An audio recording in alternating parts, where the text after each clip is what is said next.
Hey chemistry peeps, Jess McCartney here. Have you ever heard of Nikola Tesla or Thomas Edison? When you think about these names, hopefully you think about electricity, and these are the inventors of electricity. Well, there is one more inventor or person that has helped understand the generation of electricity. So Michael Faraday is one of those scientists.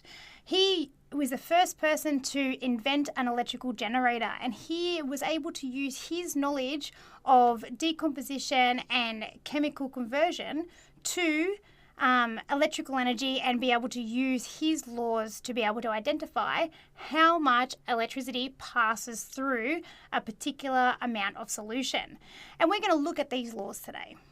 So we are looking at Faraday's laws part 1. The study design dot points that we're going to focus on today is the application of Faraday's laws and stoichiometry to determine the quantity of galvanic or fuel cells and the product and current or time required to use a particular quantity of reactant to produce a particular quantity of product. So let's get going. So what are Faraday's laws? Well, Faraday's first law is looking at the quantity of electric charge. Now, when we're looking at electric charge, it is measured in coulombs. And this is carried by a galvanic cell and is directly proportional to the mass in grams lost from the anode or gained at the cathode. So when the galvanic cell is running, the coulombs that are generated can be calculated using the mass that is lost and then gained in the galvanic cell.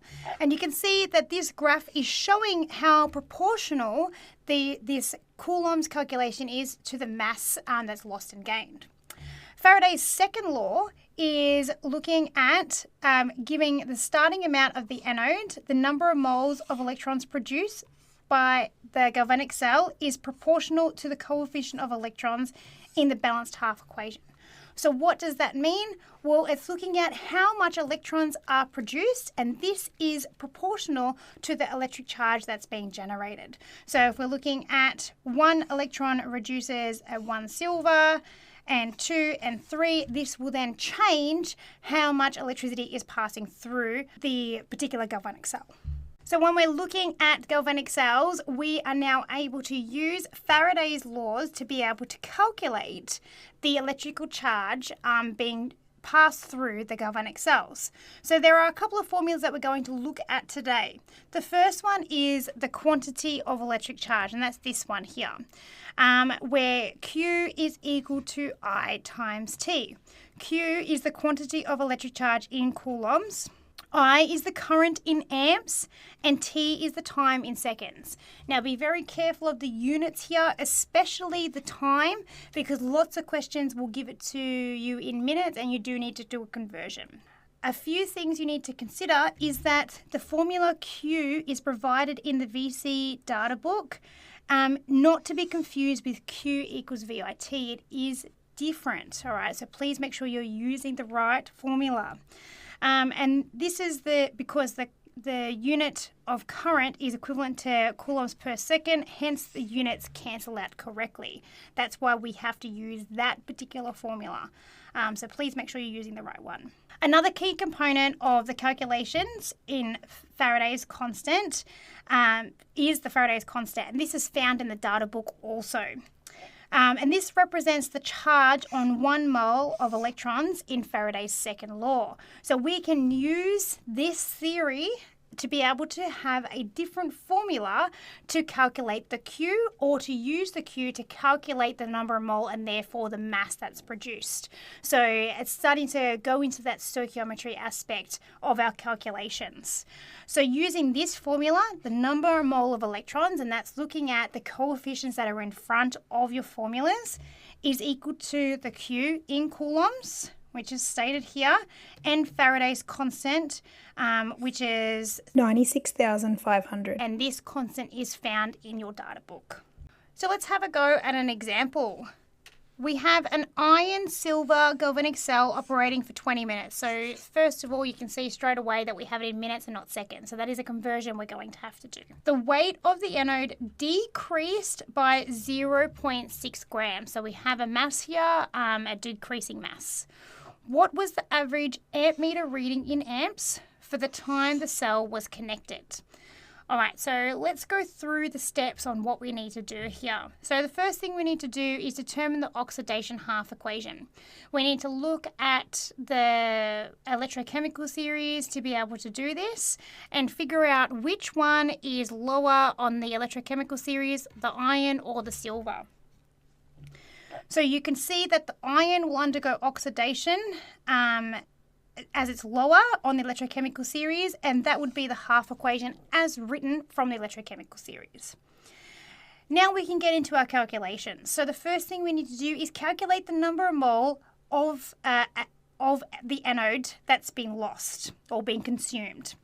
So the mole of iron is equal to 0.6, so that's from the question, how much it has decreased by, divided by the molar mass of iron, and that gives us 0.0107 mole.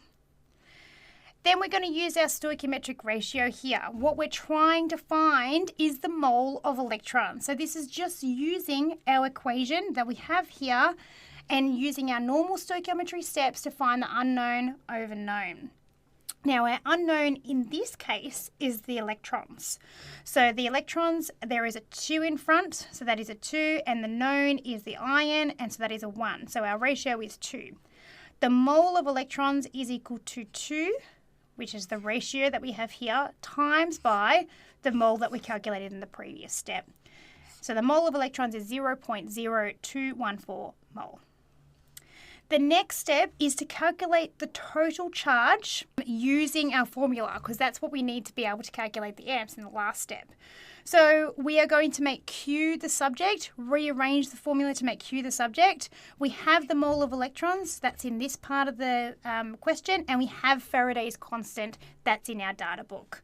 So Q is equal to the mole of electrons that we calculated in the previous step times by Faraday's constant, which is found in the data book. Put that in the calculator and we get 2045.8 coulombs. Now that we have our Q, we can now calculate the amp meter reading from the galvanic cell that's being run. Now, the first thing we need to do before we do that is convert our minutes into seconds, because remember our formula is run in seconds.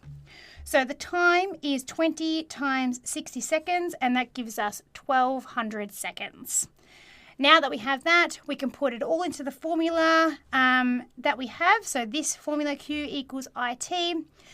Make I the subject, because that's what we're trying to calculate, the amps. We have the Q that was calculated in the fourth step here, that one.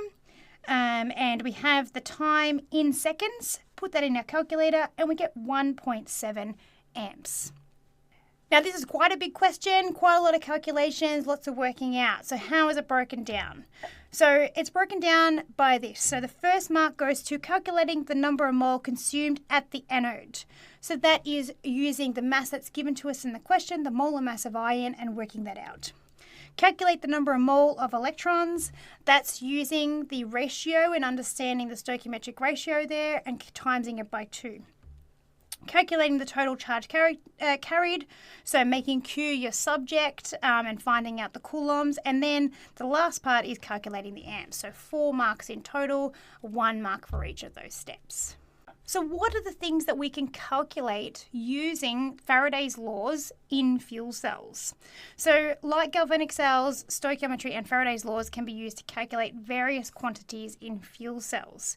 So this includes the length of time in which the fuel cell can run before the fuel supply is exhausted. This is important because then it tells us as scientists how much fuel will last over a certain period of time. Now, when we're thinking about running fuel cells for cars and things like that, that's important. So we know how often we have to fill up the car before it's depleted. The mass or volume required to produce a given quantity of electricity. Again, depending on what we're trying to run will depend on the amount of electricity that needs to be used. So how much do we need to produce that particular amount of energy? Mass or volume of greenhouse gases produced by the fuel cell over a given amount of time. there's always the green chemistry purposes when we're looking at chemistry. How much of this is going to be produced? How bad is it going to be for the environment? Can we do other things to stop the amount of greenhouse gases or the amount of emissions that's being produced? Can we use these emissions in different places? By knowing the amount that's going to be produced will give us those answers. So this flowchart should be familiar with you. We have used this in the past when we've done any type of stoichiometry calculations. All that we've added is this little corner here. All right, so just understanding that the mole of electrons can then be calculated using stoichiometry, using the following mole unknown over known, and then using the mole formulas that are here and here, and to calculate the following things that are listed there. So depending on what we have at the start, we can use these two formulas using those stoichiometric calculations to be able to find an unknown mass or an unknown time or an unknown amps. So either way, we can use these formulas to calculate any of these. So in summary, Faraday's first law is talking about the charge is proportional to the mass. So how much charge is supplied to the galvanic cell or the fuel cell, that's proportional to the mass that's being depleted or deposited. So therefore, we can use these calculations to be able to find an unknown mass. We're going to use two new formulas in these ones. This is the Q equals IT, where Q is the coulombs, I is the amps, T is the time in seconds. So they're listed here.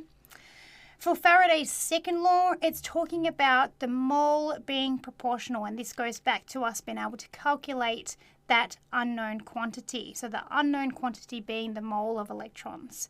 Being able to do this, we can then use this formula here. The mole of electrons is equal to the Q, so the coulombs, and using Faraday's constant that's given to us in the data book. That's what these are broken down to. Remember, Faraday's constant is 96,500. What we're looking at next is fuel cell challenges and innovations. I will see you then. Bye-bye.